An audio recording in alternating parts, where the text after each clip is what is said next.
Abasomo 13 be batikiddwa ku mutendera gwa degree, diploma ne certificate mu masomo g'ebyobusawo ku ttendekero Malodi May Institute of Health Sciences Rweza nga amatikira gano gabadde ga mulundi gwa 8 nga abatikiddwa balenzi badde 117 ate abawala bali 259.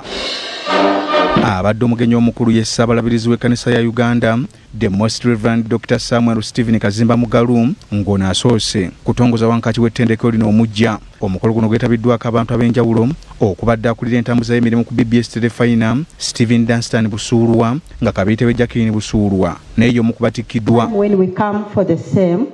Chansala w'ettendekero lino asibiridde abatikkiddwa entanda okulaba nga bateeka mu nkola ebyo bye batendekeddwamu okukyusa obulamu bw'abalala n'ebyobulamu by'eggwanga nga bakozesa okwagala. You will face challenges, limited resources, discouragements, and even moral compromise. Keep God at the center of your work. Ssaabalabirizi w'ekkanisa ya Uganda, the Most Reverend Dr. Samuel Stephen Kazimba Mugalu akubiriza abatikkiddwa okujjanjaba abalwadde mu bukakamu n'obukugu. Leadership is doing the right things. So, graduates who are becoming graduates soon, as future leaders in nursing, allied health, and public health, may you lead with integrity, compassion, and accountability. Uganda's healthcare system will thrive not merely on technology, but on leaders who uphold ethics, faith, and service above self.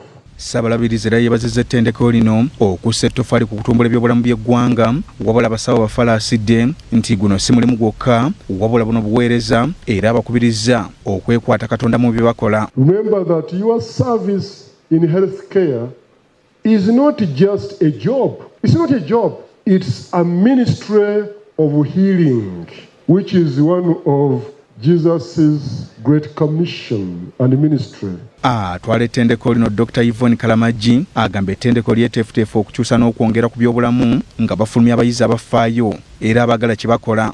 We have a research institute where we look at research that informs community health. Tukuutira abasawo nti baba bagenze okutandika emirimu gyabwe okukola n'obwesimbu eri eggwanga lino.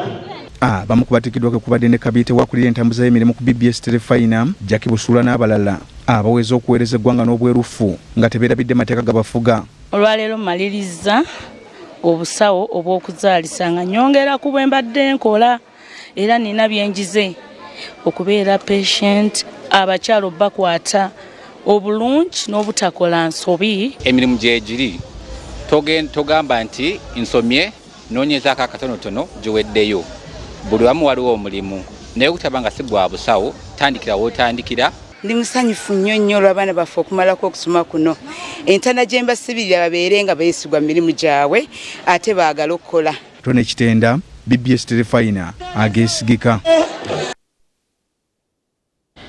Otyo abantu ba Kabaka bakuutiddwa okukuuma obutiribiri